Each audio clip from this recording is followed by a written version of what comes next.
Ya, yang saya hormati panitia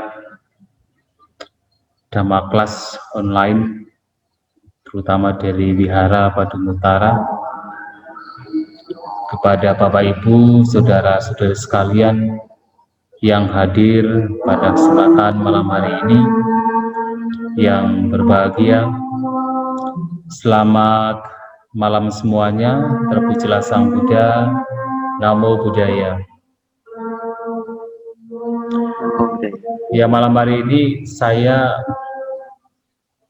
tidak menggunakan Zoom dari Wihara Mendut. Kebetulan saya masih berada di kampung, karena tadi ada acara di kampung, mau pulang ke Wihara Mendut, nanti malahan tidak bisa Zoom, karena dari kampung sampai ke Wihara Mendut memakan waktu 3 jam lebih, sedangkan acara selesai sampai jam 4:30, sehingga kalau saya pulang ke Mendut malah tidak bisa Zoom, sehingga saya masih berada di kampung.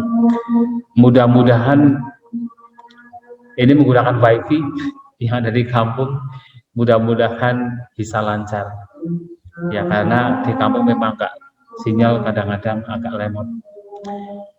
Ya, Bapak Ibu, saudara-saudari sekalian, seperti yang telah diminta saya oleh yaitu panitia Wihara Padang Utara, bahwa tema yang akan disampaikan malam hari ini berkaitan dengan meditasi, atau dengan bahasa Pali adalah bhawana.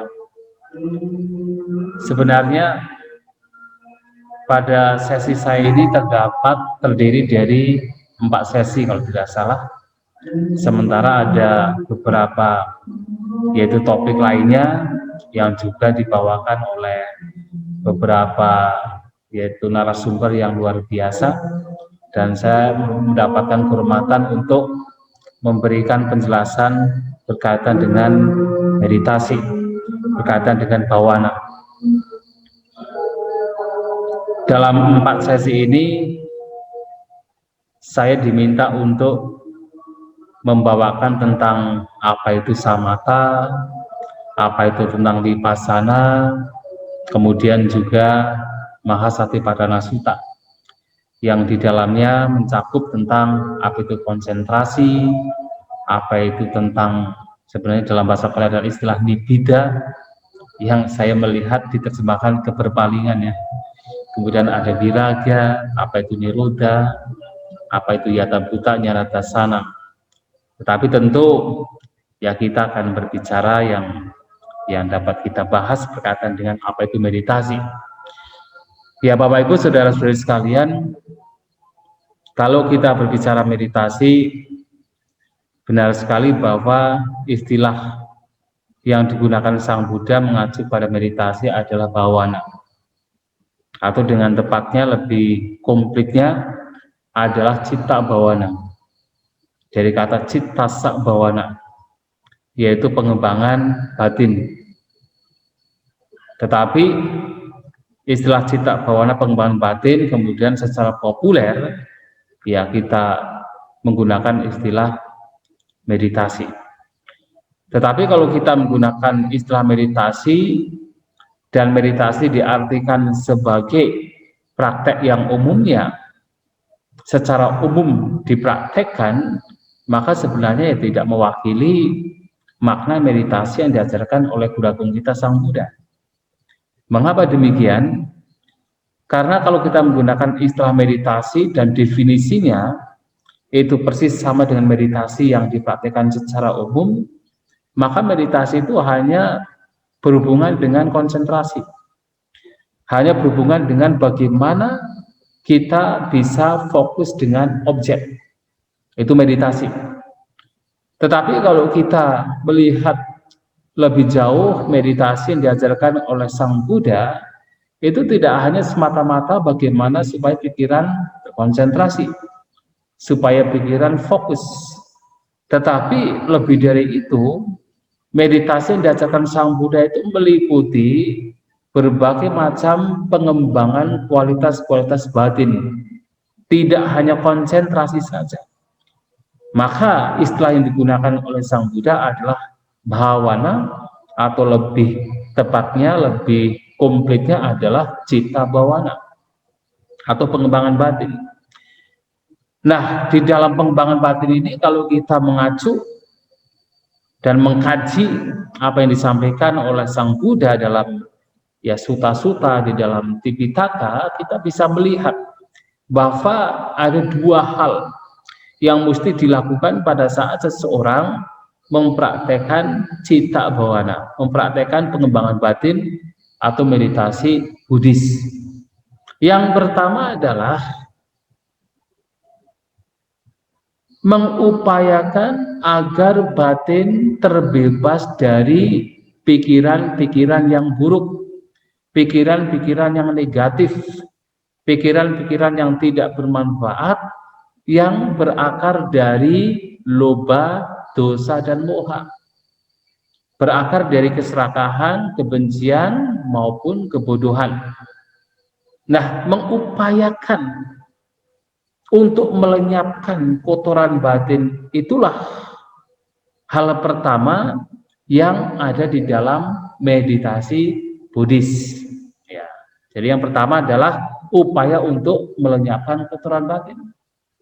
Nah, yang kedua, dalam meditasi Buddhis ini, atau dengan kata lain cita bawana yang diajarkan oleh Sang Buddha, ada upaya untuk mengembangkan kualitas-kualitas batin yang positif, kualitas-kualitas batin yang bermanfaat, yang membawa kepada pencerahan, membawa kepada pembebasan, membawa kepada nibbana. Nah, dua hal ini.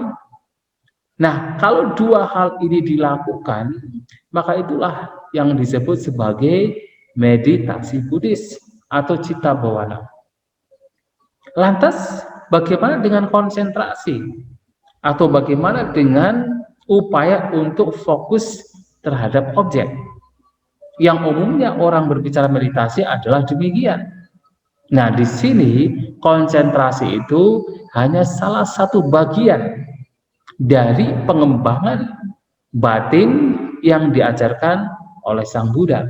Ada kualitas-kualitas batin lainnya yang mesti dikembangkan selain konsentrasi. Seperti misalnya ketenangan, keseimbangan batin, kesabaran, perhatian atau mindfulness, dan juga kebijaksanaan. Termasuk di dalamnya juga ada konsentrasi. Nah, sehingga di sini upaya untuk mengembangkan kualitas-kualitas batin yang salah satunya adalah konsentrasi, itulah meditasi Buddhis. Kalau hanya konsentrasi saja, ya itu tidak cukup. Itu tidak mewakili meditasi yang diajarkan oleh Sang Buddha. Maka tidak hanya konsentrasi yang dikembangkan, ya kesabaran, pengendalian diri, ketenangan, keseimbangan batin, ada mindfulness, ada kebijaksanaan. Nah, itu yang dikembangkan, dan lain-lain. Semua hal yang membawa kepada lenyapnya kotoran batin. Maka ada satu suta, misalnya dalam Bhawana Sutta, ada satu suta namanya Bhawana Sutta, khutbah tentang pengembangan. Ini mengacu pada meditasi. Nah, di sana Sang Buddha mengatakan, kalau seseorang tidak engage di dalam bhawana, tidak engage, tidak terlibat di dalam pengembangan batin, maka mustahil bagi orang tersebut bisa melenyapkan kotoran batin. Nah, sementara kalau seseorang itu terlibat anuyuta itu semacam engage secara intens ke dalam pengembangan, yang dimaksud adalah pengembangan batin, maka memungkinkan bagi orang tersebut untuk melenyapkan kotoran batin. Kemudian pertanyaannya adalah apa yang dikembangkan? Nah, yang dikembangkan di sini tidak lain adalah 37 faktor pencerahan. Ada 4 landasan perhatian, ada 4 iddhipada, ada pancabala, pancindriya, dan lain sebagainya. 37 faktor pencerahan inilah yang dikembangkan. Artinya, kalau kita berbicara tentang meditasi Buddhis yang dimaksud dengan citta bawana, itu tidak hanya sekedar konsentrasi, tetapi keseluruhan dari 37 faktor pencerahan itulah yang dikembangkan. Yang mana di dalamnya salah satunya adalah konsentrasi. Misalnya kalau kita bicara di antara 37 faktor pencerahan adalah 7 faktor pencerahan yang disebut sebagai Satta Bojjhanga. Nah, dalam Satta Bojjhanga, konsentrasi itu hanya salah satu di antara 7 faktor pencerahan. Hanya salah satu. Nah, sehingga di sini meditasi citta bawana yang diajarkan Sang Buddha itu jauh lebih luas maknanya, artinya, dan pengembangannya jauh lebih luas. Nah, kemudian Bapak Ibu Saudara-saudari sekalian, di dalam meditasi Buddhis ini atau citta bawana ini memang walaupun yang dikembangkan itu banyak, kualitas-kualitas batin yang dikembangkan itu ya banyak jenisnya, yang kesemuanya mengarah kepada pembebasan, tetapi secara umum memang ada 2 jenis pengembangan. Yang pertama adalah samatha, yang kedua adalah vipassana. Yang pertama adalah ketenangan, yang kedua adalah vipassana atau pandangan terang. Nah, 2 hal ini, ketenangan dan pandangan terang ini adalah kualitas batin. Ini harus diingat, karena selama ini kita selalu terpaku pada metode. Nah, jadi samatha vipassana itu seakan-akan adalah 2 metode. Tetapi sebenarnya samatha vipassana itu adalah kualitas batin. Kualitas batin yang mesti dikembangkan. Nah, samatha dan vipassana ini merupakan bagian dari citta bawana. Jadi kalau kita berbicara pengembangan batin, maka di dalam pengembangan batin itu ada pengembangan ketenangan, ada pengembangan pandangan terang. Atau dengan kata lain, vipassana ini walaupun diterjemahkan insight, tetapi ya ini sebenarnya mengacu kepada kebijaksanaan. Jadi kualitas batin yang tenang adalah samatha, kualitas batin yang memiliki pemahaman pengetahuan kebijaksanaan, terutama kebijaksanaan yang berkaitan dengan anicca, dukkha, anatta, itulah yang disebut sebagai vipassana. Maka 2 hal ini adalah kualitas batin. Samatha dan vipassana adalah kualitas batin. Nah, 2 hal ini, pengembangan 2 kualitas batin ini, ketenangan dan kebijaksanaan, itu dibutuhkan. Dibutuhkan dalam upaya pembebasan. Nah, sekarang seseorang terkadang, bahkan umat Buddha sendiri terkadang terpaku pada itu satu konsep. Oh, kalau Anda mengembangkan samatha, mempraktekkan meditasi samatha, nanti hanya mencapai jhana. Tapi kalau Anda mempraktekkan meditasi vipassana, Anda akan mencapai kesucian. Nah, sehingga terkadang ada kalanya beberapa orang berpikir, tidak usah praktek samatha, praktek vipassana saja. Toh kalau vipassana, kalau samatha hanya jhana, sedangkan vipassana adalah kesucian. Padahal kalau kita mengacu pada ajaran Sang Buddha yang terdapat dalam khotbah-khotbah beliau, samatha dan vipassana memiliki tujuan yang sama. Tujuannya apa?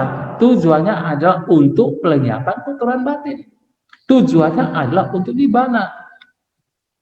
Kedua hal ini, samatha dan vipassana, dibutuhkan dalam pengembangan batin.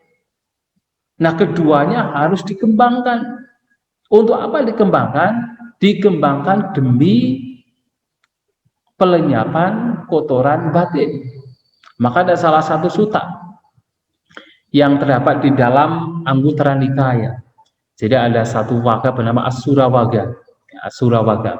Di sana ada satu sutta, sebenarnya ada 2 sutta. Yang pertama yaitu Paddhamma Samadhi Sutta, yang kedua adalah Duttiya Samadhi Sutta. Nah, di dalam Duttiya Samadhi Sutta ini Sang Buddha memberikan sebuah pernyataan. Beliau mengatakan, kalau seseorang dalam pengembangan batin mengetahui bahwa ajatang ceto sammata itu berkembang, sedangkan adipanya dhamma vipassana tidak berkembang, maka dia harus mengembangkan adipanya dhamma vipassana. Nah, sekarang pertanyaannya adalah, apa itu ajatang ceto sammata? Apa itu adipanya dhamma vipassana? Ajatang ceto sammata artinya ketenangan batin secara internal. Nah, ketenangan batin secara internal ini mengacu pada samatha bhawana, pengembangan ketenangan.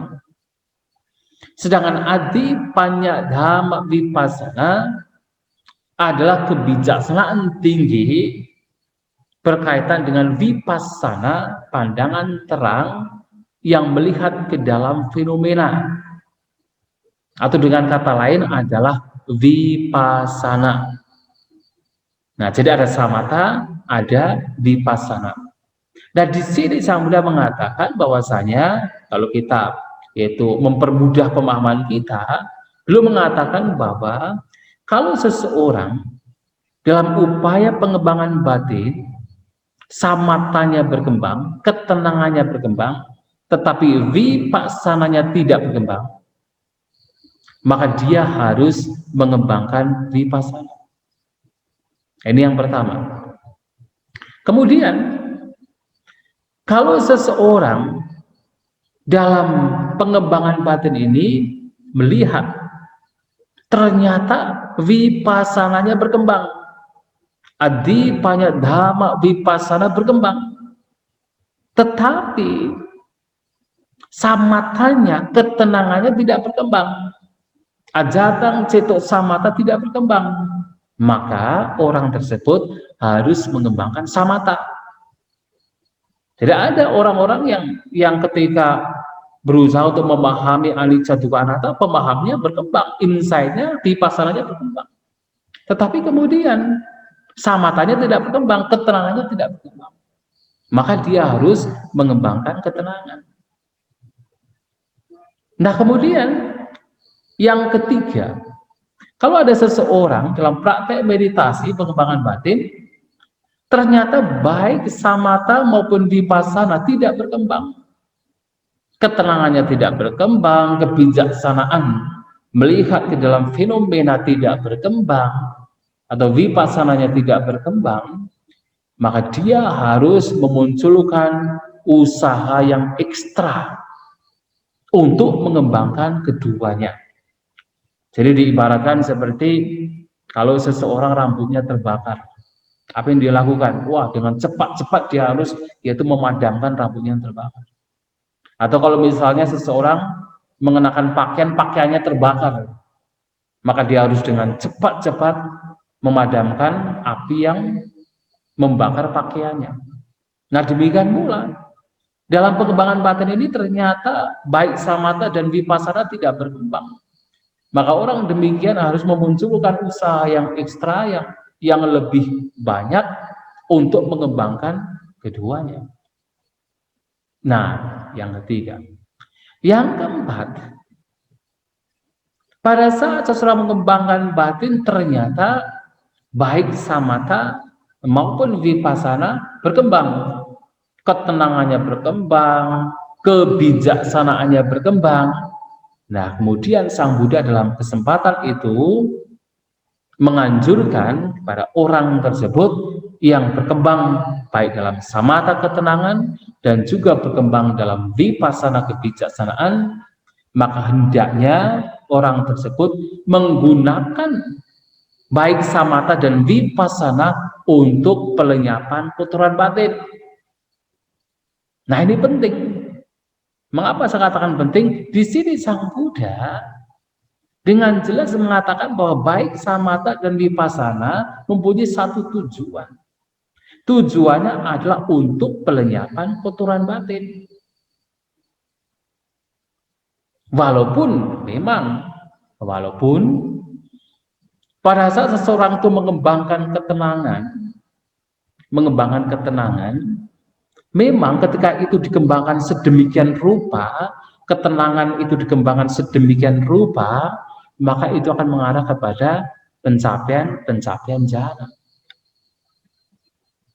Dan juga kalau seseorang itu mengembangkan kebijaksanaan, memang akan mengarah kepada pemahaman anicca, dukkha, dan anatta, atau dengan kata lain akan mengarahkan kepada kebijaksanaan. Tetapi pada akhirnya baik ketenangan maupun kebijaksanaan tujuannya sama.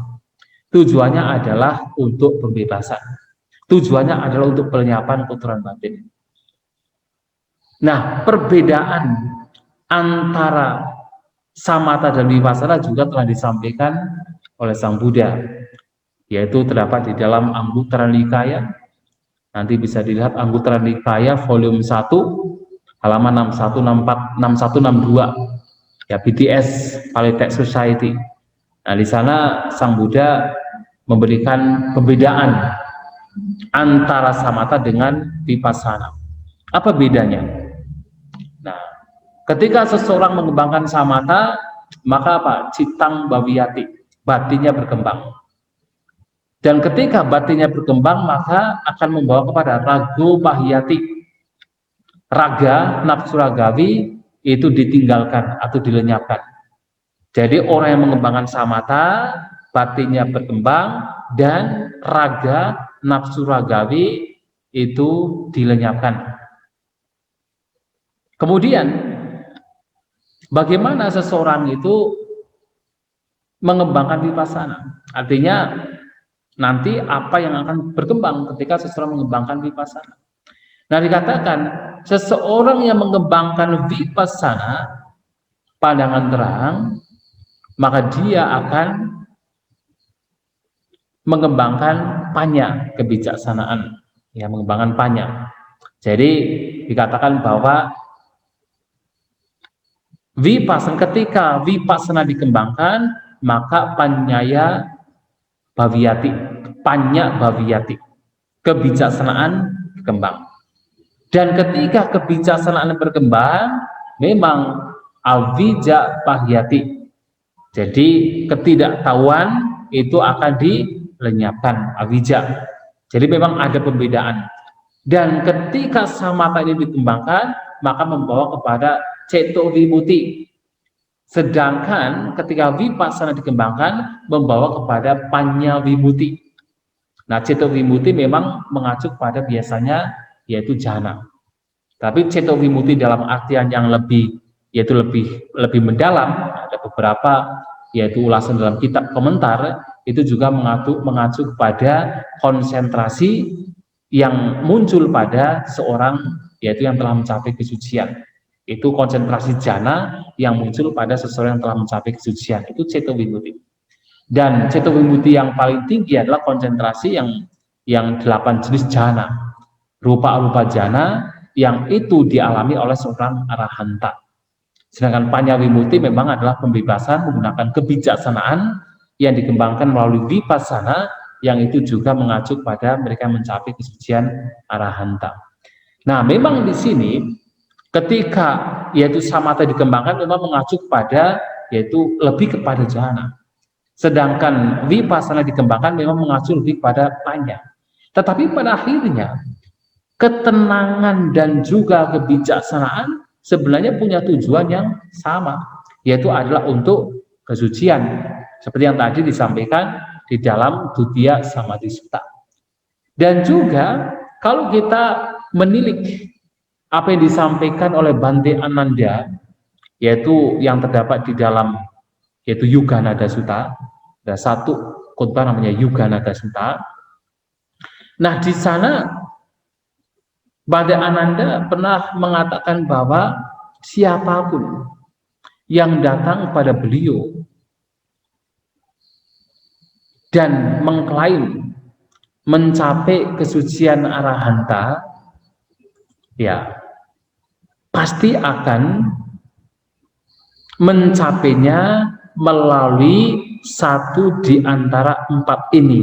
Ya, jadi ada empat cara yang bisa digunakan untuk pencapaian yaitu kesucian menurut Bhante Ananda di dalam Yuganada Sutta, yang kemudian Yuganada Sutta ini kemudian dijelaskan secara lebih panjang, lebih detail di dalam Padisambhidamagga, teks Padisambhidamagga. Tapi kalau Yuganada Sutta itu sendiri terdapat di dalam Anguttara Nikaya. Nah, di sini Bhante Ananda mengatakan begini. Jadi ada orang-orang baik biku maupun bikuni yang mengklaim mereka telah mencapai arahat dan memang mencapai kesucian arahanta dengan mempraktekkan samatha terlebih dahulu, kemudian vipassana. Jadi ada istilah samatha pubanggamang vipassanang bhaveti. Jadi ada orang-orang yang mempraktekkan samatha ketenangan terlebih dahulu, baru kemudian mempraktekkan vipassana. Nah, ketika mempraktekkan ini, kemudian juga sang jalan magga, jalan mulia berwujud 8 juga akan muncul, akan berkembang, dan itu membawa kepada pelenyapan yaitu sangyojana atau penghancuran sangyojana, belenggu, pencapaian kesucian arahanta. Itu yang pertama. Jadi ada yang mempraktekkan samatha terlebih dahulu, kemudian vipassana. Tapi ada juga orang-orang yang mempraktekkan vipassana terlebih dahulu, baru kemudian samatha. Vipassana pubanggamang samatang bhaveti. Jadi pertama mempraktekkan vipassana, baru kemudian mempraktekkan samatha. Dengan praktek demikian, sang jalan yang tidak lain adalah jalan mulia berwujud 8 juga berkembang. Dengan berkembangnya jalan mulia berwujud 8, sang yojana belenggu juga dihancurkan. Pencapaian kesucian arahanta juga diperoleh. Jadi itu yang kedua. Jadi praktek vipassana terlebih dahulu, baru kemudian samatha. Tetapi ada juga memang orang-orang yang mempraktekkan samatha dan vipassana secara berbarengan. Jadi samatha vipassana yuganadang bhaveti. Jadi seseorang mempraktekkan, mengembangkan samatha dan vipassana secara berbarengan. Ada juga demikian. Dengan cara demikian, jalan magga juga berkembang dan sangyojana belenggu juga dihancurkan. Pencapaian arahanta diperoleh. Yang ketiga, yang keempat, dikatakan dalam khotbah tersebut, ada seseorang yang dalam pengembangan batin maka muncul yang disebut damudaca. Damudaca, kegelisahan di dalam dhamma. Tetapi ketika kegelisahan dalam dhamma ini bisa diredam, maka sang jalan juga muncul. Ketika jalan muncul, ya sangyojana juga dihancurkan. Pencapaian arahanta juga diperoleh. Nah, ada 4. Ini juga menjadi salah satu poin yang penting, terutama untuk beberapa orang yang berpikir bahwa praktek meditasi itu harus samatha dulu, baru kemudian vipassana. Ternyata ada juga orang-orang yang praktek vipassana dulu kemudian samatha. Atau ini juga poin penting untuk beberapa orang yang berpikir bahwa tidak usah samatha, penting vipassana saja, samatha tidak perlu, vipassana sudah cukup.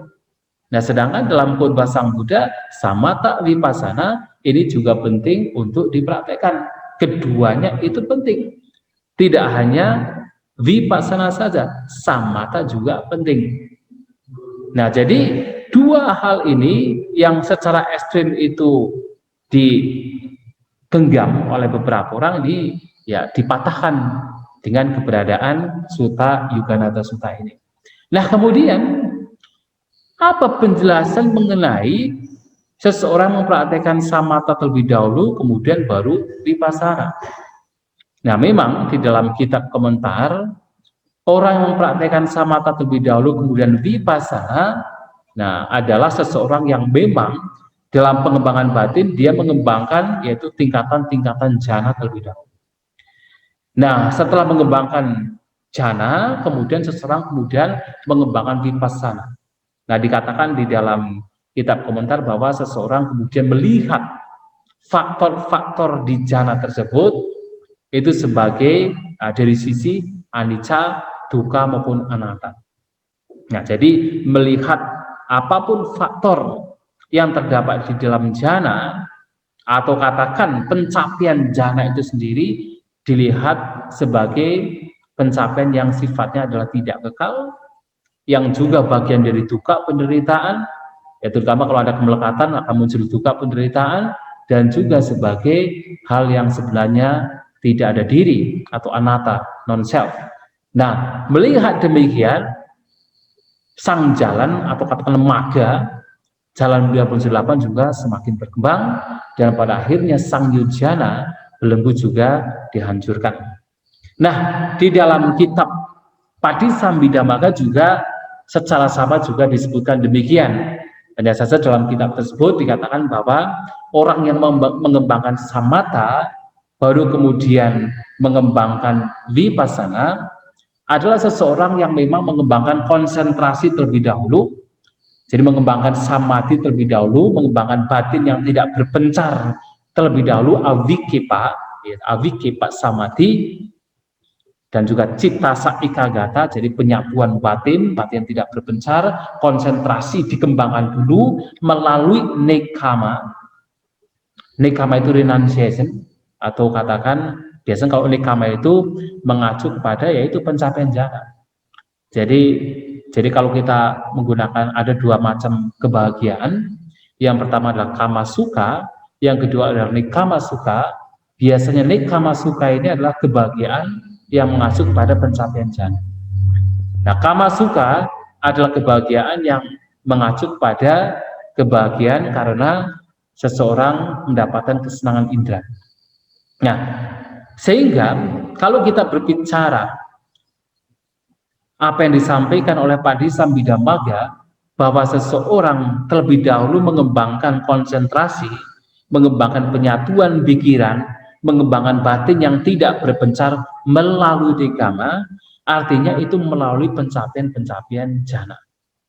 Nah, kemudian setelah mendapatkan konsentrasi penyatuan batin melalui pencapaian jana atau nekama renunciation, kemudian orang tersebut mengembangkan yaitu 7 faktor perenungan terhadap yaitu faktor-faktor yang ada di dalam jana. Nah, 7 faktor perenungan inilah yang sebenarnya mengacu kepada vipassana, yaitu apa? Anicca nupassana, dukkha nupassana, anatta nupassana, nibbida nupassana, viraga nupassana, nirodha nupassana, dan pattinissaga nupassana. Jadi merenungkan apapun hal yang dicapainya, yaitu jana-jana yang dicapainya sebagai tidak kekal, sebagai bagian dari dukkha penderitaan, sebagai bukan diri anatta. Kemudian juga merenungkan nibbida. Nibbida ini seperti disenchantment, jadi ketidaktertarikan. Ada yang menerjemahkan kemuakan, muak. Tetapi muak di sini kan karena muak karena kebijaksanaan. Karena nibbida ini akan muncul kalau seseorang melihat anicca, dukkha maupun anatta. Baru muncul nibbida, muncul semacam ketidaktertarikan. Jadi kalau melihat segala sesuatu adalah tidak kekal, maka ya muncul ketidaktertarikan. Melihat segala sesuatu itu bagian dari dukkha penderitaan, maka muncul ketidaktertarikan. Kalau melihat segala sesuatu ternyata tidak bisa dikontrol, tidak bisa digenggam, ya muncul ketidaktertarikan, nibbida. Nah, dari nibbida maka muncullah viraga. Nah, viraga di sini adalah ya sudah tidak ada nafsu. Kalau sudah tidak tertarik ya tidak ada nafsu. Tanpa raga, tanpa nafsu. Kemudian muncul nirodha, perenungan terhadap nirodha. Nirodha artinya apa? Kepadaman dari apapun yang muncul pasti mengalami kepadaman. Dan juga memunculkan yaitu perenungan terhadap pattinissaga, pelepasan terhadap apapun. Apapun pengalaman, apapun fenomena, pelepasan. Ya, di sini masuk pada pelepasan tembak kata. Nah, perenungan terhadap 7 hal ini yang dikaitkan dengan kondisi-kondisi yang telah dicapai, yaitu jana-jana yang telah dicapai, itulah yang disebut vipassana. Artinya pertama adalah samatha, kemudian baru vipassana. Dan ini persis sama yang disampaikan oleh Bhante Ananda di dalam Atthakanagara Sutta. Nah, dalam Atthakanagara Sutta ini Bhante Ananda pernah ditanya oleh seorang rumah tangga, bagaimana Sang Buddha ini mengajarkan kepada para siswa untuk mencapai pembebasan. Nah, kemudian Bhante Ananda memberikan 11 cara. 11 cara untuk mencapai pembebasan di dalam Atthakanagara Sutta. Nah, setiap caranya ini mengaitkan dengan apa? Dengan pencapaian jana. Ya, jana pertama, jana kedua, ketiga, keempat, kemudian ada 4 Brahma Wihara. Nah, dikaitkan dengan jana. Kemudian dalam khotbah tersebut, misalnya seseorang telah mencapai jana pertama.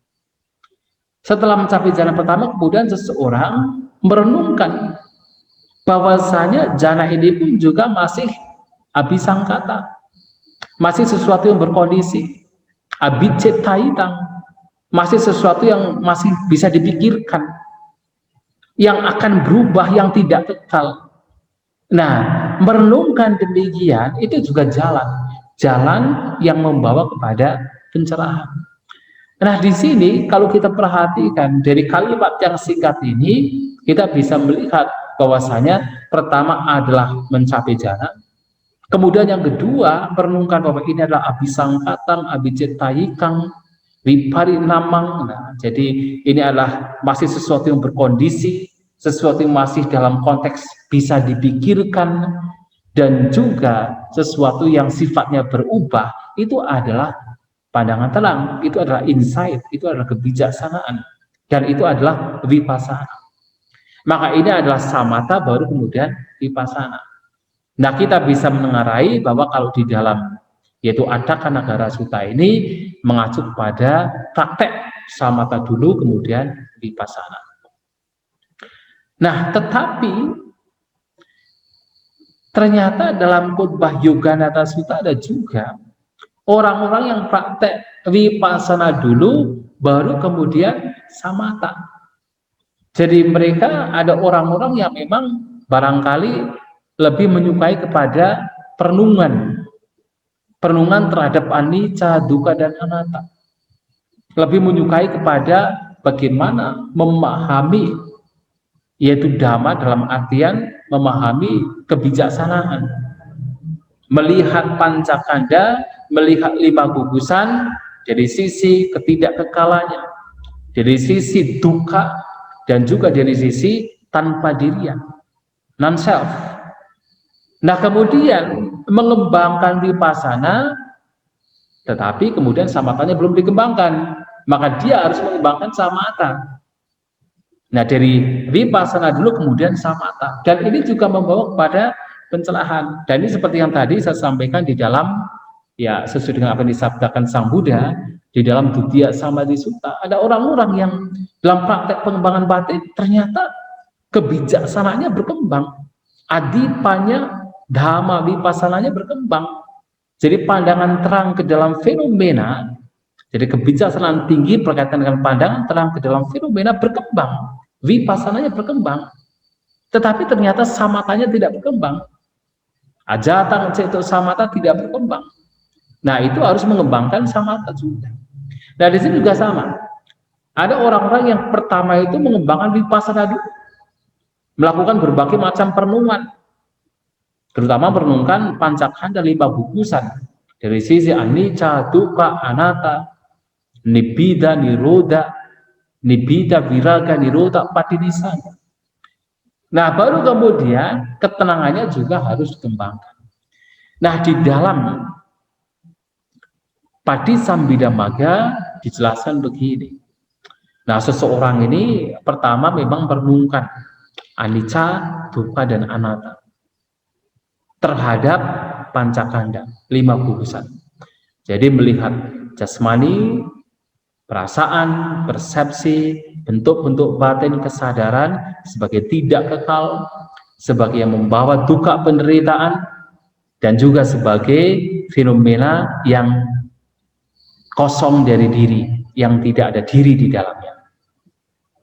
Kemudian ketika seseorang mengembangkan kebijaksanaan demikian dan itu berkembang, maka dia meneruskannya dengan pengembangan samatha. Nah, bagaimana dia meneruskan dengan pengembangan samatha? Nah, dikatakan dalam Patisambhidamagga, seseorang kemudian dari perenungan terhadap yaitu anicca dukkha anatta berkaitan dengan pancakanda, nah seseorang itu kemudian memiliki apa? Objek wosaga, ramana. Wosaga itu pelepasan. Ya, terkadang wosaga ini juga mengacu pada nibbana, tetapi ini lebih pada pelepasan. Jadi intinya adalah begini. Seseorang yang merenungkan pancakanda, 5 gugusan sebagai tidak kekal, di situ kebijaksanaan berkembang. Jelas karena merenungkan ketidakkekalan dari pancakanda, merenungkan dukkha dari pancakanda, merenungkan anatta dari pancakanda. Di situ kebijaksanaan berkembang. Nah, selain seseorang memiliki kebijaksanaan yang berkembang, sebenarnya kalau seseorang ini mengembangkan perenungan terhadap anicca ketidakkekalan, maka orang demikian juga sebenarnya mengembangkan apa? Wosaga, pelepasan. Jadi objek yang katakan terdeteksi oleh batin itu bisa adalah objek pelepasan. Karena begitu seseorang merenungkan atau katakan melihat fenomena, melihat ya pancakanda sebagai tidak kekal, maka muncul pelepasan, wosaga. Dari muncul pelepasan inilah kemudian di situ ada ketenangan. Jadi samathanya juga berkembang. Jadi merenungkan anicca, dukkha, dan anatta, ada pelepasan, maka dari pelepasan itulah juga muncul ketenangan. Nah, sehingga di sini seseorang mengembangkan vipassana terlebih dahulu, kemudian juga ketenangannya juga mengikuti. Ada ketenangan yang mengikuti.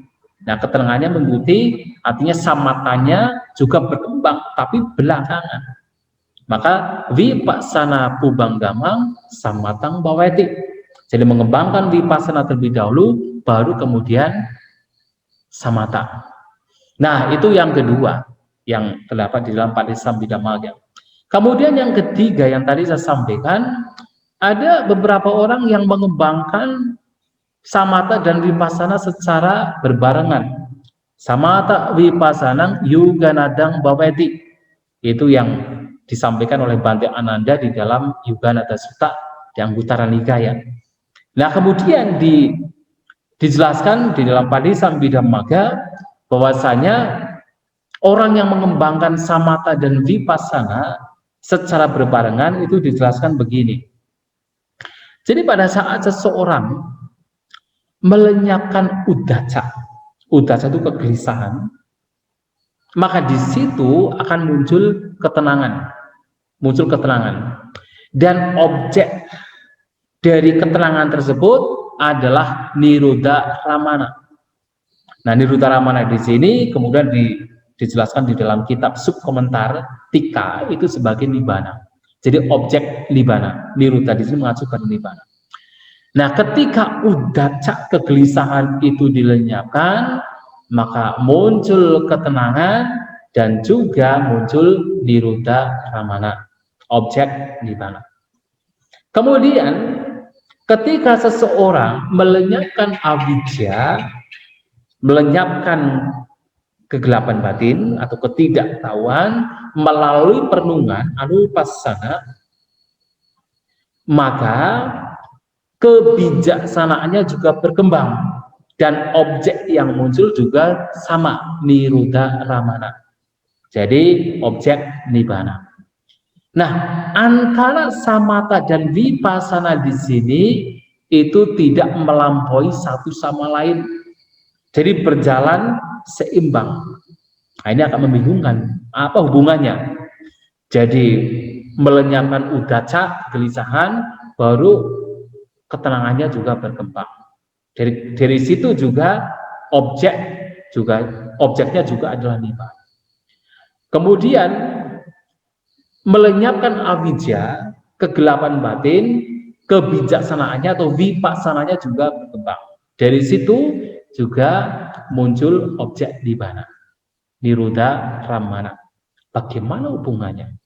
Nah, kemudian dijelaskan di dalam kitab komentar, dalam subkomentar dijelaskan, terutama dalam kitab subkomentar, dalam kitab komentar dijelaskan begini. Jadi kalau seseorang merenungkan dalam praktek vipassana, merenungkan anicca, dukkha, dan anatta, ada perenungan, biasanya apa yang terjadi? Yang terjadi adalah muncul kegelisahan, udaca, muncul berpikir-pikir kegelisahan. Dan kalau itu tidak terantisipasi, seseorang tidak punya skill untuk menenangkan pada saat muncul perenungan anicca, dukkha, anatta, maka yang terjadi adalah kegelisahan. Pikiran menjadi gelisah. Nah, tetapi kalau seseorang itu hanya mengembangkan ketenangan saja, kalau tidak hati-hati, avijja, kegelapan batin itu bisa berkembang. Kenapa bisa demikian? Karena orang mengembangkan ketenangan saja, kalau tidak hati-hati, itu akan membawa kepada kemalasan, membawa kepada yaitu rasa ngantuk. Nah, ini juga disebutkan secara implisit, itu disebutkan di dalam salah satu khotbah dalam Samyutta Nikaya. Di dalam, terutama di Bojjhanga Samyutta. Nah, di sana ada salah satu sutta yang mana Sang Buddha menjelaskan tentang yaitu bagaimana 7 faktor pencerahan itu dikembangkan. Nah, di sana dikatakan bahwa ketika mengembangkan batin ada dua kondisi batin yang sering muncul. Yang pertama adalah udaca, kegelisahan. Yang kedua adalah linata, yaitu kemalasan. Kalau seseorang pada saat muncul kegelisahan, maka jangan mengembangkan 3 hal. Jangan mengembangkan dhammavicaya, wirya, dan piti. Jangan mengembangkan penyelidikan, jangan mengembangkan semangat, jangan memunculkan kegiuran. Mengapa? Kegelisahan akan bertambah. Sudah gelisah, kemudian diselidiki, kemudian dimunculkan semangat, tambah gelisah. Tetapi pada waktu itu munculkan 3 hal: passaddhi, samadhi, upekkha. Ketenangan, konsentrasi, dan juga keseimbangan batin. Mengapa? Karena 3 hal ini mempunyai ciri, yaitu rileks, membuat batin rileks. Kalau gelisah, ya buat batin menjadi rileks. Nah, tetapi kalau seseorang batinnya itu terbawa oleh linata, terbawa oleh kemalasan, pada waktu itu jangan mengembangkan 3 hal. Jangan mengembangkan passaddhi, samadhi, upekkha. Jangan mengembangkan ketenangan, konsentrasi, dan keseimbangan batin. Mengapa? Kalau batin sudah katakan terbawa oleh ngantuk, linata, kemalasan, kemudian dikembangkan ketenangan, keseimbangan batin, konsentrasi dalam artian samadhi itu seperti rileks, ya itu akan semakin apa? Semakin ngantuk. Nah, di sini kita bisa mendengar bahwa kalau yang dikembangkan itu hanya samadhi saja, ketenangan saja, maka memunculkan ngantuk. Dan kalau ngantuk muncul, maka avijja berkembang. Avijja berkembang. Nah, sehingga di sini yang dimaksud dengan mengembangkan samatha dan vipassana secara beriringan adalah ketika seseorang memunculkan perenungan terhadap anicca, dukkha, anatta, dia pun juga menyertakan ketenangan. Mengapa? Karena kalau tidak menyertakan ketenangan, maka menjadi kegelisahan. udaca berkembang. Kalau tidak menyertakan ketenangan. Jadi pada saat ada perenungan terhadap anicca, dukkha, anatta, di situ juga harus ada ketenangan yang juga disertakan. Yaitu memang membutuhkan sebuah skill. Dan juga kalau seseorang mengembangkan ketenangan samatha, di situ juga harus disertakan yaitu perenungan, disertakan pemahaman tentang anicca, dukkha, dan anatta. Supaya apa? Supaya kemalasan tidak muncul, supaya avijja tidak menutupi. Jadi delusi, kegelapan batin, ketidaktahuan tidak menutupi. Jadi kalau orang hanya tenang saja, apalagi sampai menjadi katakan terbawa oleh ngantuk, oleh kemalasan, yaitu di situ tidak ada pengetahuan, tidak ada kebijaksanaan. Yang ada adalah avijja. Maka bagaimana ketenangan ini pun ketika dikembangkan disertai dengan kebijaksanaan, disertai dengan pemahaman tentang anicca, dukkha, dan anatta. Nah, di sini artinya apa? Samatha, vipassana beriringan. Demikian pula kalau orang mengembangkan yaitu perenungan terhadap anicca, dukkha, dan anatta agar tidak terbawa oleh kegelisahan, maka harus disertai dengan ketenangan, dengan samatha. Nah, disinilah kenapa antara samatha dan vipassana ini tidak saling overlapping, tidak saling melampaui, tetapi apa? Tetapi beriringan, ya berjalan secara beriringan. Nah, inilah bagaimana samatha vipassana bisa berkembang secara beriringan. Nah, kemudian itu yang ketiga. Kemudian yang keempat tadi ada istilah bahwa ada ketika seseorang mengembangkan batin, kemudian muncul dhammudacca, kegelisahan di dalam dhamma. Nah, itu memang tidak dijelaskan di dalam Anguttara Nikaya oleh Bhante Ananda, tapi kemudian dijelaskan di dalam kitab komentar, di dalam Padisambhidamagga, bahwasanya yang dimaksud adalah ketika seseorang mempraktekkan meditasi, apakah itu samatha atau itu vipassana, itu biasanya akan memunculkan yaitu beberapa pengalaman spiritual, seperti misalnya melihat seperti cahaya, basa, kemudian memunculkan kegiuran, memunculkan passaddhi, ketenangan. Bahkan beberapa orang mungkin sampai merasa dirinya itu melayang-layang. Bahkan ada beberapa orang yang memang betul-betul melayang, tubuhnya melayang. Nah, seperti itu kalau kemudian seseorang tidak memahami bahwa praktek meditasi itu tujuannya pada akhirnya adalah pelepasan terhadap segala bentuk kotoran batin, terhadap segala bentuk kembelengatan, kemudian itu malah dilekati, malah diberi sebuah pandangan bahwa wah itu adalah pencapaian tertinggi dalam meditasi. Nah, itu artinya apa? Itu artinya dhammudacca, kegelisahan di dalam dhamma. Dhamma baik, itu baik karena mencapai, katakan mengalami seperti ada obasa, piti, passaddhi, itu semua adalah baik. Karena untuk bisa mengalami demikian, kalau batin berkembang, kalau batin paling tidak lima rintangan batin sudah reda, sudah tidak ada, baru bisa mengalami, itu baik. Tetapi kalau kemudian dilekati, nah itu menjadi apa? Kegelisahan, dhammudacca, kegelisahan. Nah, kalau seseorang itu kemudian ya mampu melihat bahwa itu pun juga bukan sebagai tujuan, itu sebagai fenomena yang juga sama, tidak kekal, yang berubah, ya itu juga masih dalam konteks abhijit-dhayitang, bisa dipikirkan, yaitu bukan nibbana dan dilepaskan, yaitu di situ juga bisa ya magga itu juga bisa muncul, sangyojana itu juga bisa dihancurkan. Nah, sehingga ada 4 hal ini yang disampaikan oleh Bhante Ananda di dalam kitab ya Anguttara Nikaya. Dalam sutta lain juga ya tidak harus orang misalnya mengembangkan samatha dulu kemudian baru vipassana. Vipassana dulu juga tidak apa, kemudian seiring dengan vipassana ketenangan juga harus dikembangkan. Nah, samatha vipassana ini adalah kualitas batin, batin yang tenang dan batin yang bijaksana. Yang keduanya ini penting untuk dikembangkan. Jadi tidak hanya salah satu saja, tetapi keduanya penting untuk dikembangkan dan dua-duanya itu mempunyai satu tujuan. Tujuannya tidak lain adalah untuk pembebasan.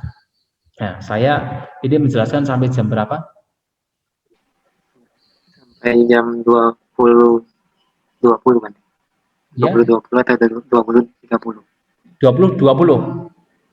Iya. 20, berarti 4 menit lagi ya. Nah, ini saya belum jelaskan tentang samatha ini. Ya, Ini baru silakan dilanjutkan. tentang perbedaan samatha dan vipassana. Padahal kan pertama harus samatha dulu ya. Oke, ya, pokoknya 4 sampai jam 20 ya. Ya, jadi samatha vipassana itu penting. Dan dalam kita mengembangkan batin, ya silakan beberapa orang mungkin lebih condong kepada perenungan terhadap anicca, dukkha dan anatta. Silakan, itu bisa menjadi awal dari pengembangan batin. Tetapi mau tidak mau, pada akhirnya juga ketenangan juga itu mesti dikembangkan. Orang mungkin condong kepada samatha dulu, ketenangan dulu, penting tenang dulu, yang penting mencapai jana dulu, silakan. Tetapi sejauh ajaran Buddha melihat, yaitu juga tidak akan cukup. Ya, ketenangan hanya sebagai salah satu kualitas batin. Mau tidak mau harus mengembangkan kebijaksanaan untuk penyiapan pembenaran. Nah, seseorang kemudian mungkin bisa mempraktekkan samatha dan vipassana secara beriringan, seperti yang tadi saya sampaikan. Kenapa tidak? Silakan. Tetapi intinya adalah dalam pengembangan batin ini, inti dari kita mengembangkan batin adalah dua hal. Yang pertama adalah bagaimana seseorang berupaya untuk melenyapkan kotoran batin. Jadi apapun kotoran batin yang muncul, setiap kali itu muncul itu dilenyapkan. Dan yang kedua adalah pengembangan kualitas-kualitas batin yang bermanfaat, yang baik, yang membawa kepada pencerahan. Intinya dua hal ini. Kalau dua hal ini dipraktekkan, dilakukan, itulah yang disebut sebagai citta bhavana, disebut sebagai pengembangan batin. Nah, berkaitan dengan samatha atau kualitas ketenangan. Tentu kualitas ketenangan di sini kalau kita melihat dalam khotbah-khotbah Sang Buddha, memang itu sudah dipraktekkan oleh para petapa lain, oleh para guru agama lain. Ya, kita bisa melihat bagaimana ya seperti Sang Buddha sendiri ketika belum masih sebagai seorang bodhisattva, ya sebagai seorang bodhisattva beliau pernah belajar dari dua orang terkenal guru meditasi, yaitu Alarakalama dan Udakarama Buddha. Belajar dari mereka, dan yang diajarkan adalah ketenangan, yang diajarkan adalah samatha, yaitu pencapaian akincanayatana dan juga dewasanya nasanyatana, itu samatha. Sudah ada. Dan juga kalau kita perhatikan di dalam yaitu Brahma Jala Sutta, nah di sana segala pencapaian jana itu juga ada. Jana 1, 2, 3, 4 termasuk adalah Vinyanan Canayatana, ya. Kemudian ya Akasan Canayatana, Vinyanan Canayatana, Akin Canayatana, Dewasanya Nasanyatana juga sudah ada. Dan itu dijelaskan oleh Sang Buddha di dalam Brahma Jala Sutta sebagai, dalam konteks tersebut, sebagai pandangan salah. Tetapi tentu dikatakan sebagai pandangan salah bukan karena pencapaiannya, tetapi karena pandangannya. Ketika mencapai pencapaian jana kemudian memiliki pandangan yang salah. Nah, inilah yang nanti akan membedakan. Nah, kita seringkali bicara tentang sama-samadhi, konsentrasi yang benar.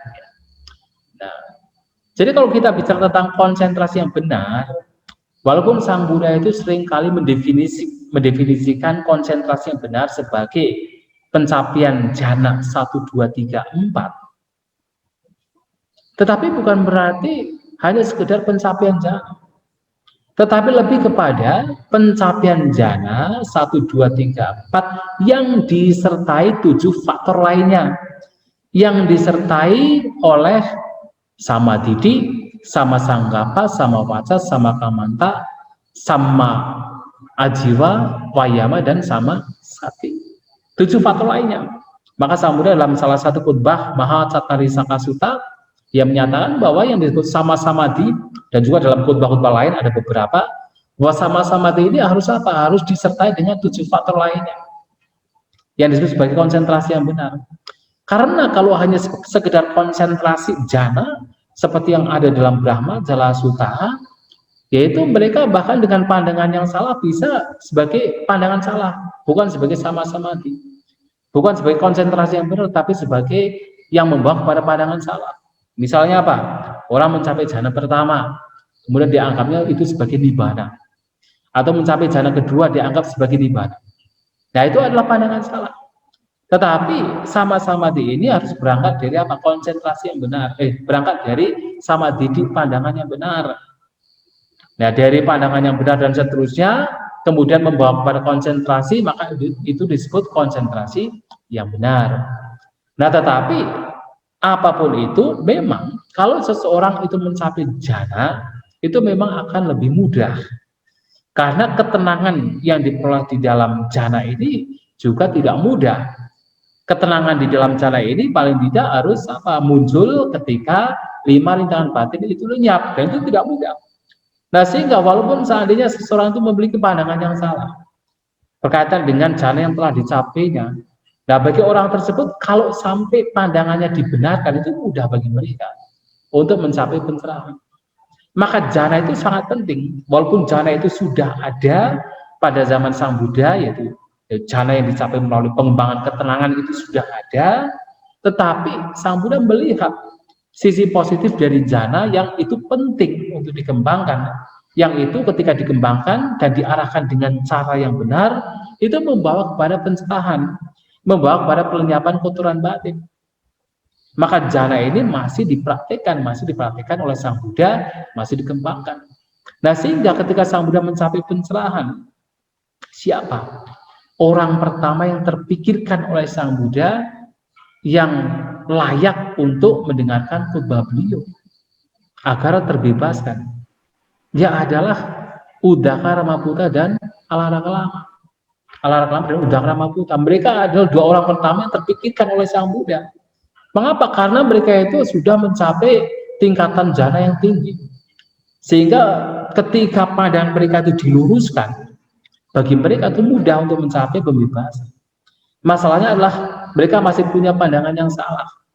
Karena pada waktu itu, pada zaman Sang Buddha biasanya ya pencapaian jhana itu dikaitkan dengan apa? Pembebasan, dan juga dikaitkan dengan roh, keberadaan roh.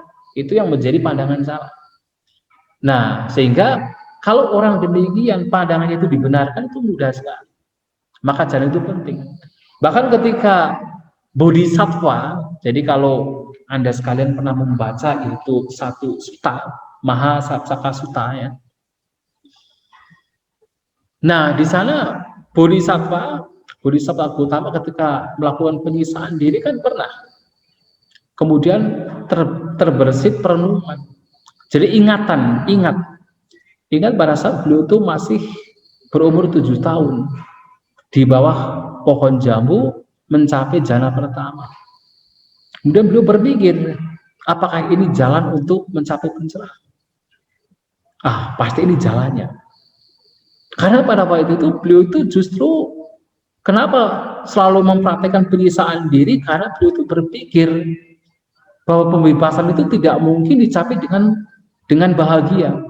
Pembebasan itu harus dicapai dengan yaitu menderita. Maka beliau mempraktekkan penyiksaan diri. Dan beliau itu takut sekali dengan kebahagiaan. Nah, tetapi kemudian muncul perenungan bahwa kebahagiaan yang dicapai melalui pencapaian jhana itu bukan kebahagiaan duniawi. Itu bukan kebahagiaan indrawi semata. Itu sudah di luar indra, di luar dalam artian sudah disebut niramisa. Jadi niramisa suka bidana. Jadi perasaan bahagia yang bukan duniawi lagi. Sudah niramisa. Bukan indra yang kebahagiaan indrawi seperti kama suka. Kenapa saya harus takut? Dia berpikir, ini pasti jalan bawa pada pencerahan. Dan betul, itulah kenapa kemudian ya kita melihat bahwa Sang Buddha sendiri ketika mencapai pencerahan yang mengawali dengan pencapaian jhana. Ya, dalam Bahaya Birawasutta beliau mencapai jhana pertama, kedua, tiga, keempat, kemudian dari kondisi batin yang sudah fleksibel, sudah matang karena pencapaian jhana, kemudian diarahkan untuk pelenyapan kotoran batin asawakaya dan mencapai kesucian arahanta, kebudayaan. Maka jhana ini memang juga penting, dan oleh karena itu Sang Buddha masih mengajarkan banyak kepada para siswa beliau untuk mengembangkan ketenangan mencapai jhana. sebagai jalan yang nantinya diarahkan sebagai instrumen, sebagai media yang diarahkan untuk pelenyapan kotoran batin. Maka di dalam khotbah seperti Samanya Palasuta misalnya, dari sana urutan dari Sang Buddha itu mengajarkan kepada siswa beliau untuk mencapai pencerahan kan ya ada jana juga. Jadi mencapai jana pertama, kedua, ketiga, keempat. Kemudian dari jana kondisi batin yang fleksibel, yang sudah matang, yang sudah terbebas dari nivarana, yang sudah teguh. Nah, kemudian diarahkan untuk yaitu pencapaian Bube Niwasanu Satinyana, melihat kehidupan yang lampau, kemudian dibaca kunyana, jadi melihat dengan kekuatan mata dewa, bagaimana makhluk-makhluk lahir dan mati sesuai dengan karmanya masing-masing. Dan yang ketiga pada akhirnya, dari pencapaian jana, batin yang sudah matang, fleksibel, yang sudah bisa diarahkan, kemudian diarahkan ke pelenyapan kotoran batin. Nah, di situ kita bisa melihat bahwasanya beberapa orang memang diarahkan dari pencapaian jana ketenangan, kemudian membawa kepada pencerahan.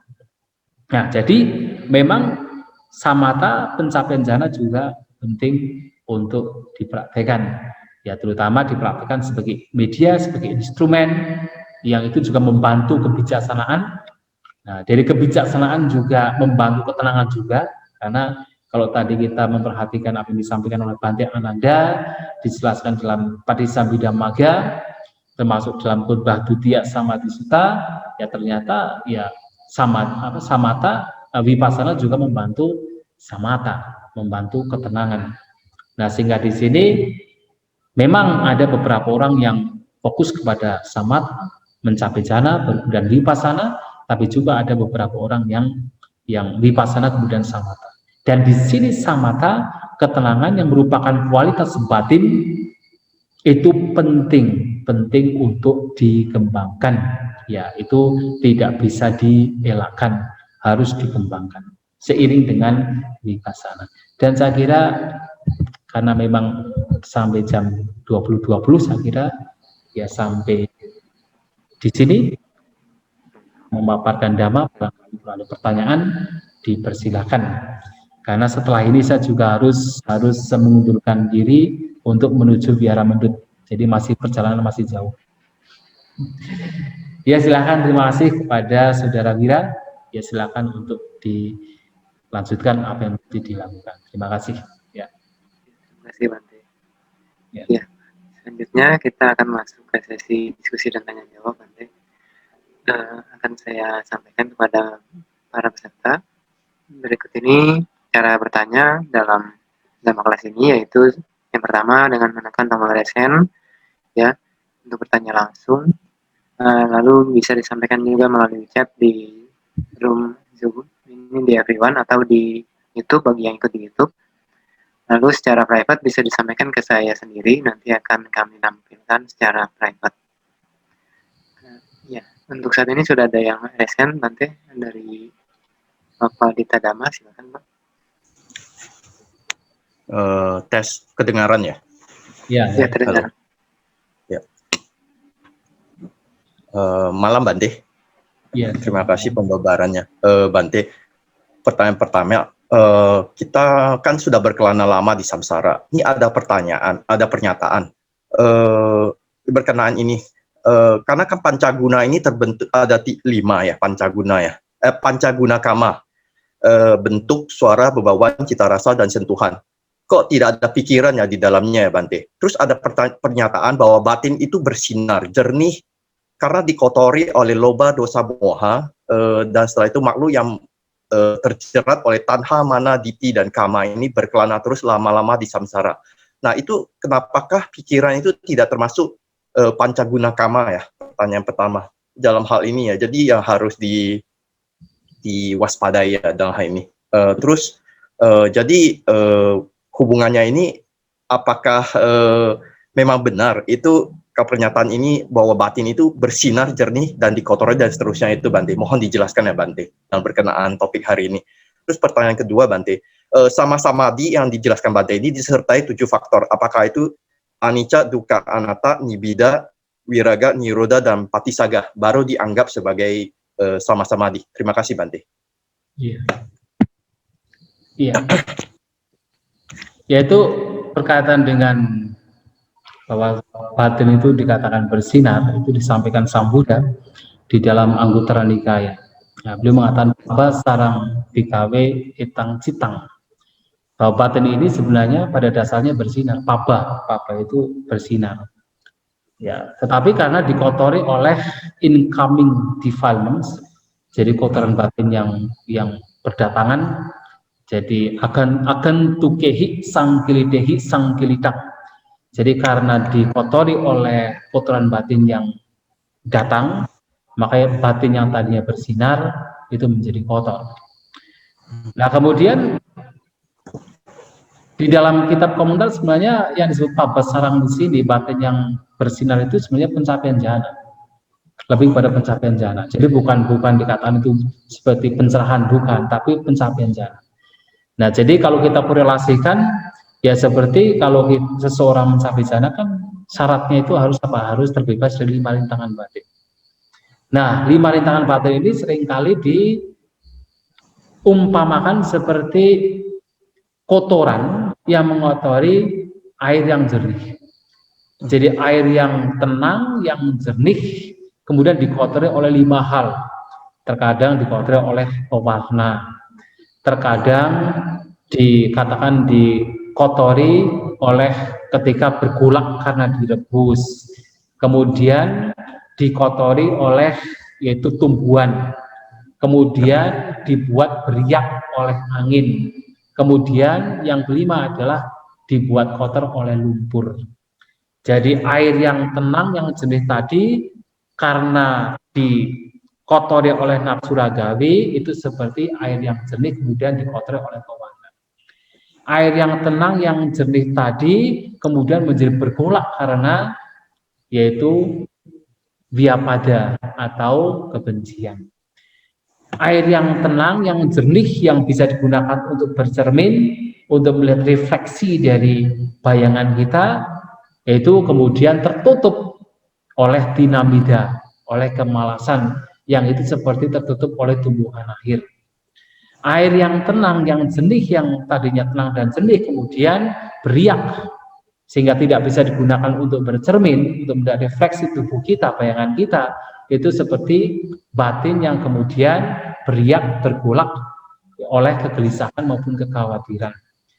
Nah, batin yang tadinya tenang, batin yang tadinya bersih, yang jernih, kemudian menjadi berlumpur, menjadi kotor oleh keraguan-raguan. Nah, sehingga di sini batin yang sinar, yang jernih, yang tenang, itu mengacu pada ketika orang mencapai pencapaian jhana. Dan itu juga disampaikan oleh seorang yaitu guru meditasi Bante Mahasi Sayadaw. Dalam salah satu bukunya, saya pernah membaca satu bukunya, lupa bukunya apa, judulnya apa, tapi belum mengatakan itu lebih mengacu pada pencapaian jhana. Nah, kemudian apakah pancakama guna ini berbeda dengan batin? Ya tentunya yang disebut ya 5 kesenangan indera ini kan kesenangan yang muncul dari mata dan bentuk, telinga dan suara, hidung dan bebauan, lidah dan ucapan, sentuhan, jasmani dan sentuhan. Ini mengacu pada batin juga. Karena kesenangan itu adalah batin sebenarnya. Jadi artinya pada saat seseorang itu dengan mata kontak dengan bentuk muncul kesenangan, itulah salah satu dari pancakama guna, dan itu mengacu pada batin juga. Nah, tetapi memang Sang Buddha itu kalau kita berbicara tentang kesenangan indera lebih kepada pancakama guna. Tetapi bukan berarti itu merupakan sesuatu yang berbeda dari batin. Ya tetap itu berkaitan, berhubungan dengan batin. Dan itu juga yang membawa kepada ya tadi batin yang tadinya bersih menjadi tidak bersih, batin yang tadinya cemerlang menjadi tidak cemerlang, dengan yaitu kesenangan nafsu ragawi terhadap 5 panca indera, yaitu adalah mengacu pada kama canda kalau di dalam 5 rintangan batin. Yang itu kalau dikembangkan juga lama-lama juga membawa kepada vyapada, karena ketika tidak mendapatkan apa yang disenangi, biasanya kebencian itu akan muncul. Nah, jadi itu membawa kepada pikiran yang kotor, pikiran yang tadinya bersih, yang cemerlang, yang praba, dalam bahasa Sanskerta itu praba, Probo, ya, Tuan Probo Sute Praba bersinar, yaitu kemudian menjadi kotor. Nah, jadi demikian ya, demikian. Mudah-mudahan bisa dipahami. Yang kedua Bante, yang sama-sama itu 7 faktor. Oh iya, ya baik. Ya, kalau kita mengacu pada beberapa khutbah Sang Buddha, memang sama-sama di ini itu konsentrasi yang dikatakan benar itu kalau disertai dengan 7 faktor lainnya. Jadi harus disertai dengan 7 faktor lainnya. Ada beberapa khutbah. Kemudian yang tadi saya sebutkan dalam Mahacattawisaka Sutta, dari sana dikatakan begini, orang yang memiliki pandangan yang benar, maka akan memiliki sangkapa yang benar, kehendak pikiran yang benar. Orang yang memiliki kehendak pikiran yang benar akan memiliki ucapan yang benar. Orang yang punya ucapan benar memiliki perbuatan yang benar. Orang yang punya perbuatan benar memiliki yaitu penghidupan yang benar. Orang yang punya penghidupan benar memiliki daya upaya benar. Orang yang punya daya upaya benar memiliki perhatian yang benar. Dan orang yang punya perhatian benar memiliki konsentrasi yang benar. Nah, sehingga di sini konsentrasi yang benar ini tentunya harus disertai dengan 7 faktor lainnya. Kalau hanya sekedar konsentrasi, belum tentu benar. Kalau hanya sekedar samadhi, itu belum tentu sebagai salah satu bagian dari jalan mulia berunsur 8. Menjadi bagian dari jalan mulia berunsur 8, yaitu sama-samadhi, jalan yang membawa kepada pencerahan, yang membawa kepada pembebasan, tentunya kalau ada pandangan yang benar, harus berangkat dari pandangan yang benar. Kalau konsentrasi itu tidak berangkat dari pandangan yang benar, malah itu bisa menjadi apa? Salah satu dari 62 pandangan salah. Seperti yang disampaikan oleh Sang Buddha dalam Brahma Jala Sutta. Orang mencapai jana, tetapi pandangannya salah. Maka bagian dari pandangan salah, dan itu bukan sama-samadhi, bukan konsentrasi benar, itu bukan konsentrasi yang merupakan bagian sang jalan, jalan mulia berunsur 8. Maka harus apa? Harus membawa kepada yaitu pencerahan. Jadi sama-sama ini adalah jalan yang membawa pada pencerahan, yang mana tentunya harus disertai dengan pandangan benar. Nah, coba kalau tadi kita mengacu pada yang Yuganada Sutta, ya, Yuganada Sutta itu kan dikatakan misalnya orang mempraktekkan samatha dulu, kemudian vipassana. Dengan praktek samatha dan kemudian vipassana, maka sang jalan itu muncul. Apa itu sang jalan? Jalan mulia menuju 8. Nah, ketika jalan mulia menuju 8 itu muncul, berkembang, maka sayangnya dihancurkan.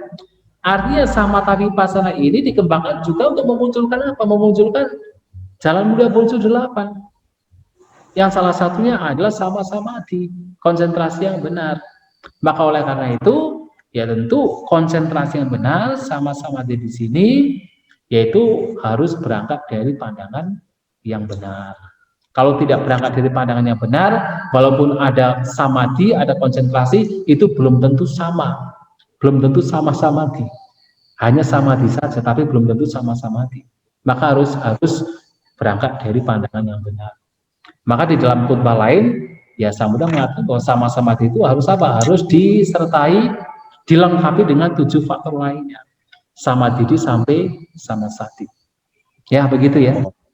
Oh, 7 faktor lainnya itu yang jalan mulia berunsur 8 ya Bante, bukan Iya, yang saya salah tangkap tadi. Saya tangkapnya itu yang anicca, dukkha, anatta, nibbida.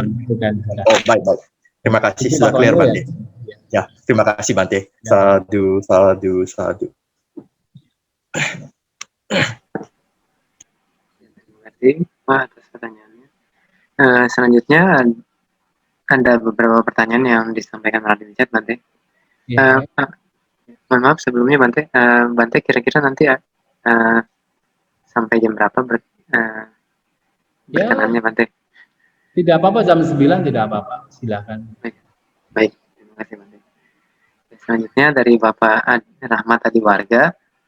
Selamat malam Bante, mohon petunjuk bagaimana kita mengetahui bahwa kita tergolong yang berkembang samatha atau yang berkembang vipassana.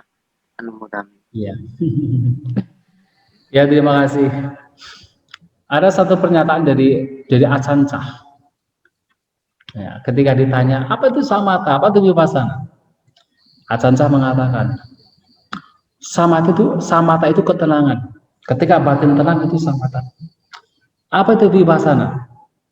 Seseorang batinnya tenang, tetapi dia pun juga tahu itu tidak pasti. Itu vipassana. Artinya begini, pokoknya kalau kita mengembangkan meditasi dengan benar, yaitu berupaya untuk melenyapkan kotoran batin, memunculkan pikiran-pikiran yang positif, dan muncul tenang, batin menjadi tenang, itu adalah samatha.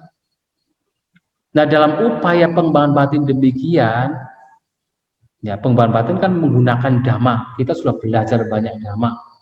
Kita belajar banyak sutta, kita belajar banyak yaitu poin-poin dhamma yang diajarkan oleh Sang Buddha dan kita aplikasikan, kita gunakan ke dalam yaitu kehidupan kita, praktek kita. Nah, kemudian pemahaman kita tentang anicca, tentang dukkha, tentang anatta itu berkembang, mengetahui jadi boleh dikatakan kesan atau katakan persepsi tentang anicca itu semakin berkembang, semakin kuat, persepsi tentang dukkha semakin kuat, persepsi tentang anatta juga semakin kuat, artinya vipassananya berkembang. Jadi kampanye samatha adalah ketenangan, batin yang tenang, vipassana adalah batin yang bijaksana.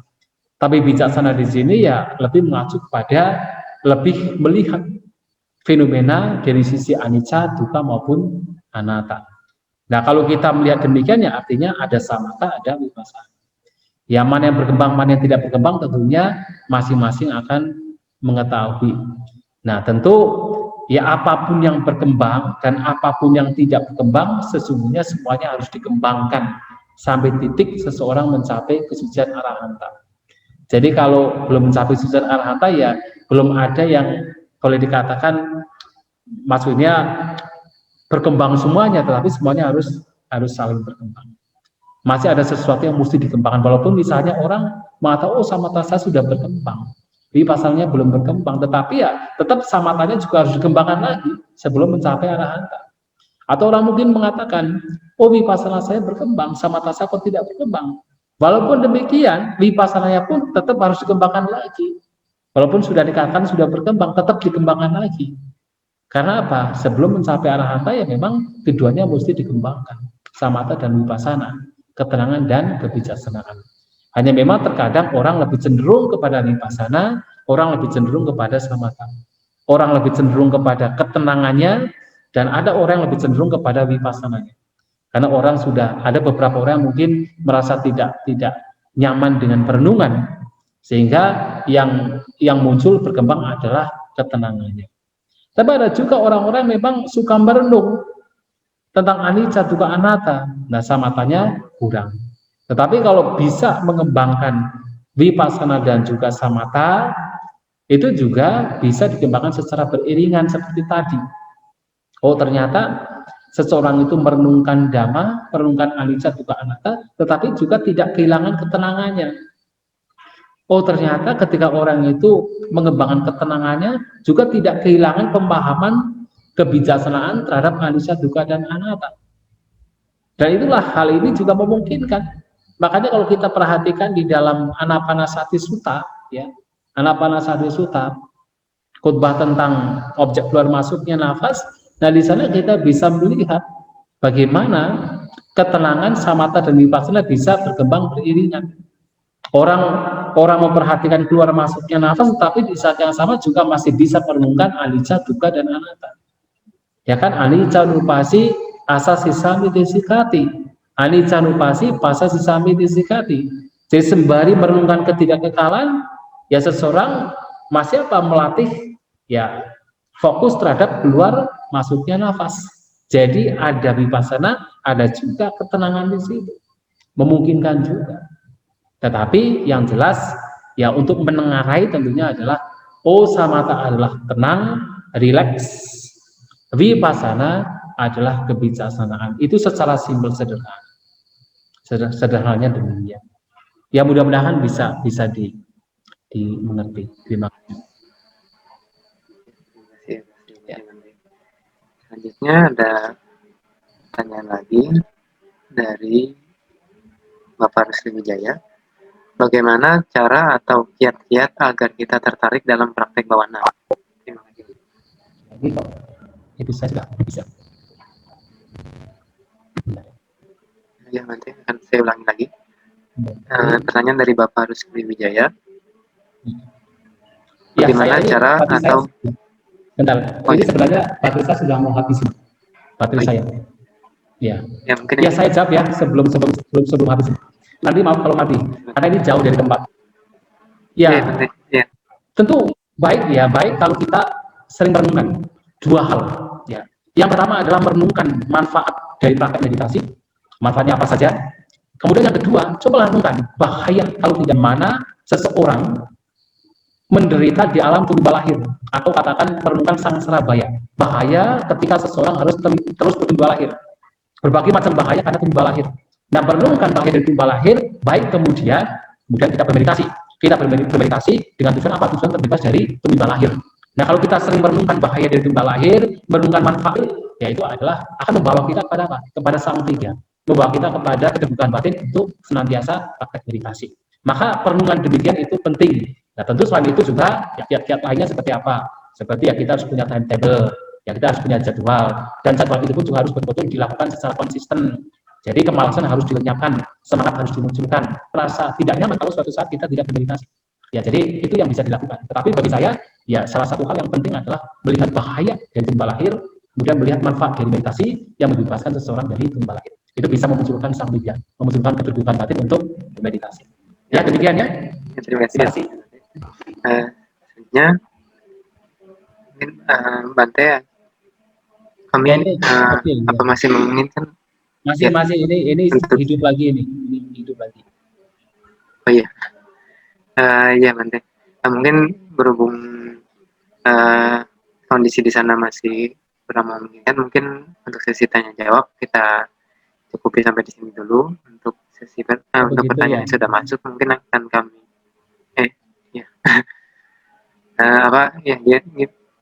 dari Bante kira-kira masih memungkinkan untuk ada masih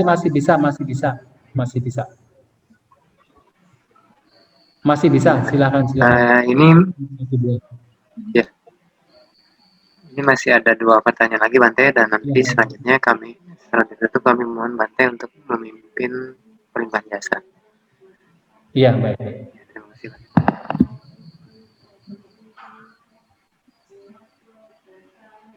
Selanjutnya dari Bapak Rahmat Adiwarga lagi, saat praktek vipassana seseorang melihat anicca dari pancakanda. Mohon Bante perjelas maksud aktivitas dari kata melihat tersebut. Anumodami. Ya, yang dimaksud di sini tentunya seseorang melihat ketidakkekalan, melihat bahwasanya pancakanda ini bersifat tidak kekal dan berubah, bersifat hanya muncul dan lenyap. Nah, seperti misalnya yang pertama adalah jasmani. Jadi melihat bahwa jasmani ini juga bersifat muncul dan lenyap. Nah, biasanya kalau seseorang itu memperhatikan jasmani, kemudian dalam meditasi dan melihat dari sisi 4 unsur jasmani, apakah itu unsur padat, unsur cair, unsur api, temperatur, dan unsur gerak, yang ada hanyalah apa? Pergerakan, yang ada hanyalah perubahan, yang ada hanyalah muncul dan lenyap. Misalnya kita memperhatikan kepadatan dari jasmani kita, jadi ada satu bagian yang terasa padat, kemudian kita amati, ternyata itu juga akan lenyap, kepadatan pun akan berubah, misalnya dari rasa berat menjadi ringan. Atau misalnya kita melihat yaitu unsur cairnya, nah itu juga sama, jadi itu juga berubah-ubah. Apalagi unsur temperatur, panasnya, itu juga berubah-ubah, dari yang mungkin panas menjadi hangat, hangat menjadi dingin. Atau mungkin kita memperhatikan unsur yaitu gerak. Nah, gerak di sini bisa gerak badan atau bisa gerak misalnya yang paling mudah adalah nafas.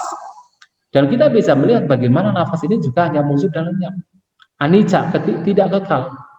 Dan yang tidak kekal ketika dilekati, digenggam, itu menderita. Maka dari ketidakkekalan seseorang kemudian memunculkan nibbida, disenchantment, jadi ketidaktertarikan. Nah, ini baru jasmani. Apalagi kalau kita melihat sudah masuk ke dalam bagian dari nama atau batin. Yang pertama adalah perasaan. Wah, perasaan kita itu selalu berubah-ubah, tidak tetap, tidak kekal. Nah, melihat perubahan dari perasaan, tujuannya apa? Supaya tidak melekat, supaya kita tidak melekat dengan perasaan. Oh, ternyata perasaan yang menyenangkan pun juga tidak kekal, berubah. Untuk apa dilengkapi?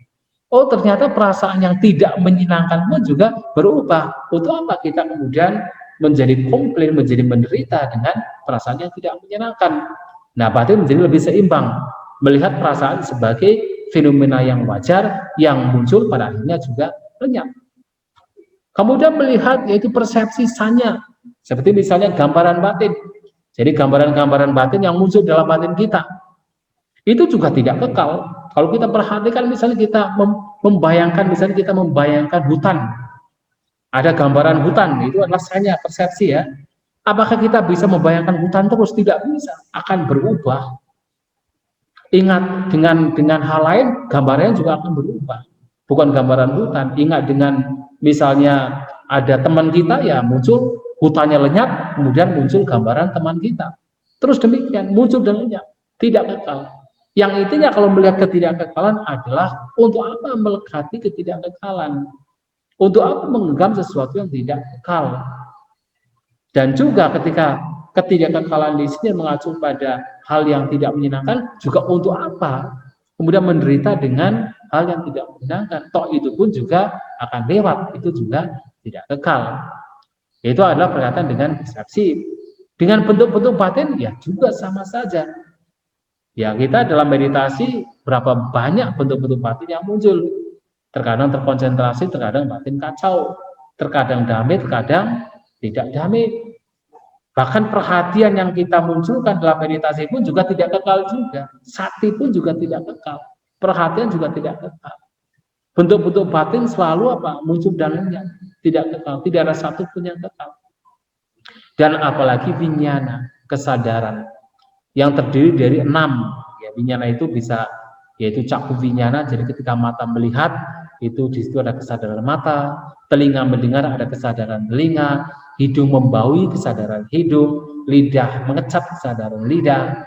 Nah, tubuh yaitu bersentuhan ada kesadaran tubuh, dan itu berubah-ubah. Kita tidak bisa kemudian mempertahankan satu kesadaran saja. Misalnya kita hanya mempertahankan kesadaran mata, hanya melihat saja, tidak bisa.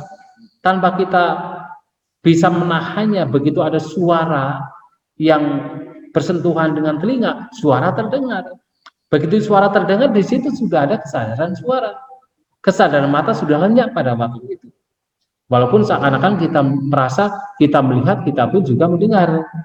Padahal kalau kita mendengar, ya suara melihat juga sudah tidak ada, sudah lenyap. Ketika melihat, suara juga sudah tidak ada. Dan itu akan berubah-ubah demikian. Nah, itulah bagaimana seseorang itu mulai melihat anicca, ketidakkekalan. Mungkin itu simpel, sederhana. Tetapi kalau itu direnungkan lagi dan lagi, menjadi kokoh, yaitu menjadi satu senjata bagi batin kita untuk lebih apa? Lebih menerima ya terhadap ketidakkekalan. Ya, jadi melihat sesuatu yang awalnya simpel, sederhana, itu kalau dikembangkan itu menjadi hal yang kokoh, yang baik, yang bisa digunakan untuk memotong ya ketika ada kegelisahan, kotoran batin yang muncul. Nah, itu sebenarnya yang dimaksud dengan melihat. Ya, melihat di sini bukan melihat dengan mata, tetapi melihat dengan batin, dengan kebijaksanaan. Ya, begitu ya.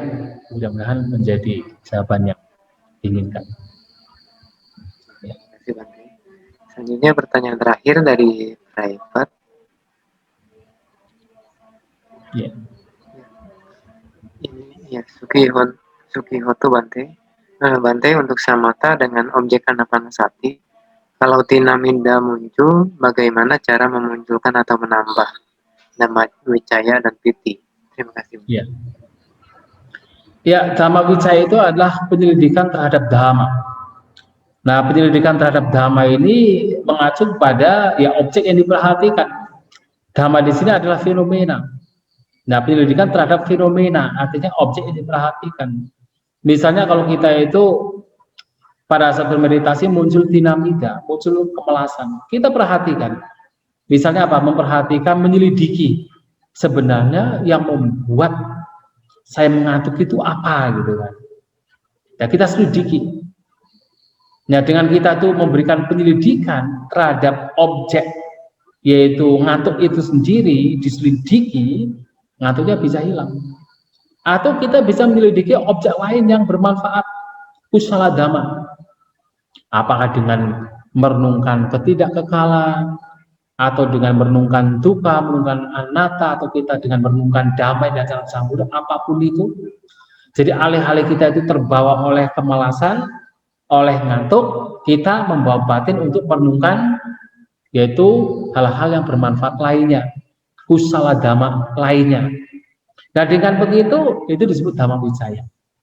Nah jadi memunculkan penyelidikan terhadap fenomena, objek atau katakan dinamika itu sendiri atau objek-objek lain yang bermanfaat itu bisa melenyapkan dinamika. Nah bagaimana kita memunculkan piti? Piti itu kegiuran. Nah kegiuran di sini bisa dimunculkan merenungkan dhamma juga. Jadi kita bisa merenungkan misalnya tentang Buddha Nusati. Jadi kita merenungkan Buddha Nusati memunculkan kegiuran. Kita bisa merenungkan Dhamma, Dhamma Nusati, merenungkan kualitas-kualitas Dhamma. Kita renungkan kualitas Dhamma untuk memunculkan kegiuran. Begitu kita merenung, apalagi kalau orang-orang yang punya keyakinan yang kuat, biasanya kalau dia merenungkan ajaran Buddha yang memang ia sukai akan memunculkan kegiuran, memunculkan piti. Atau misalnya merenungkan hal-hal yang membuat seseorang menjadi sangviga, menjadi tergugah batinnya. Misalnya apa? Merenungkan tentang ketuaan. Misalnya sekarang masih muda, masih kuat, tapi kita renungkan suatu saat kalau saya sudah tua, saya tidak bisa apa-apa, saya tidak bisa bermeditasi, dan itu bahaya sekali. Sementara tubuh tua tapi batin tidak berkembang, memunculkan yaitu keterbukaan batin dengan perenungan tentang ketuaan, itu juga bisa memunculkan kegiuran. Atau kita bisa merenungkan yaitu usia tua sakit. Nah, sakit. Ketika nanti sakit, saya tidak bisa apa-apa. Kadang-kadang ketika sakit itu badannya sakit tapi tidak bisa bergerak. Ya kalau orang sakit misalnya tidak bisa bergerak, sementara dia harus bergerak bagaimana? Kan sakit sekali. Sekarang sakitnya baru beberapa, baru sedikit. Nah nanti kalau misalnya kita sakit, sementara kita tidak bisa bergerak, tidak hanya 1 jam, 2 jam, 3 jam, tapi 3 jam, setengah hari, 1 hari, 1 minggu tidak bisa bergerak, kita bergerak atas bantuan orang lain. Nah sekarang kita meditasi bermalas-malasan, sementara batin belum berkembang. Nah merenungkan demikian bisa memunculkan piti kegiuran. Apalagi kalau merenungkan marana, merenungkan kematian. Ini penting sekali. Sang Buddha seringkali memberikan yaitu wejangan bagaimana kita hendaknya selalu merenungkan marana kematian yang akan datang setiap saat. Ya kita tidak tahu kapan kematian datang. Ya karena ya kematian tidak bisa kita tawar.